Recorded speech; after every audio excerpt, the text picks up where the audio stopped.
जी हाँ नाज़रीन, drama serial Chaalbaaz की नेक्स्ट आने वाली एपिसोड में आप देखेंगे कि बहुत जल्द फिर से रंगे हाथों पकड़ी जाने लगी है अनाया शायान के साथ। जब जाएगी आयजा ईशल और आशिर के साथ शॉपिंग पर, तो अचानक उसकी नज़र जैसे ही अनाया पर पड़ेगी तो वो वहाँ से बहाना लगाकर गायब होगी और जाते ही शायान पर बरस पड़ेगी और कहेगी, तुम्हारी हिम्मत कैसे हुई, मैंने कहा था ना तुमसे कि मेरी बहन से दूर रहो। जिस पर अनाया बीच में कूद पड़ेगी और कहेगी, आपी क्या ज़रूरत है आपको इस तरह से बदतमीज़ी करने की, शायान के साथ कभी मैंने की है असद भाई के साथ बदतमीजी। जिस पर कहती है आयजा, तुम इसके साथ असद का कंपैरिजन कर रही हो। इतने में वहां पर आ जाएंगे आशिर और ईशल भी। एक जैसे ही आशिर कहेगा, अनाया तुम, जिस पर आयजा फौरन से बोलेगी और कहेगी, हाँ इसे मैंने ही बुलवाया था ताकि ये हमारी इस शॉपिंग में कुछ मदद कर दे, अभी आई है, इसी को देखकर मैं इधर आई थी, ये मुझे ढूंढ रही थी, इसे लगा कि शायद हम यहाँ पर हैं।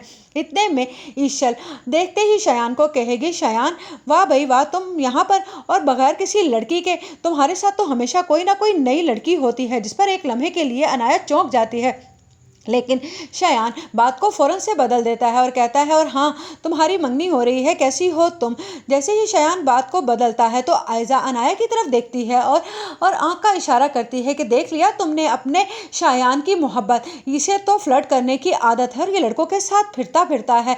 जिस पर अनाया भी एक लम्हे के लिए हैरान हो जाती है कि ये ईशल को किस तरह से जानता है, लेकिन जैसे ही उस पर हकीकत खुलती है कि ये लोग तो पहले से ही आपस में फैमिली फ्रेंड हैं। उधर आप देखेंगे कि जैसे ही आयजा घर आती है अनाया को लेकर, तो अपनी माँ से कहती है कि देख ली है आपने अपनी बेटी की हरकतें, ये उस लड़के के साथ घूमती फिरती है और ना ही बाज आ रही है। जिस पर कहती है अनाया, आप जो मर्जी कह लें, लेकिन मुझे यकीन है कि शायान मुझसे मोहब्बत करता है।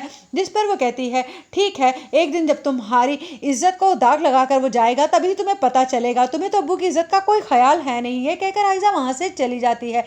उधर आप देखेंगे कि अनाया अब बुलाने पर ही चली जाती है शायान के और फैसला कर लेती है कि आज रात उससे मिलने ज़रूर जाना है। सब लोग तो मंगनी पर चले जाएंगे और वो चुपचाप वहाँ चली जाएगी। लेकिन जब अनाया की माँ कहती है, मैं तुम्हें यहाँ पर घर पर अकेला छोड़कर हरगिज़ नहीं जाने वाली, तुम्हें हमारे साथ ही जाना होगा।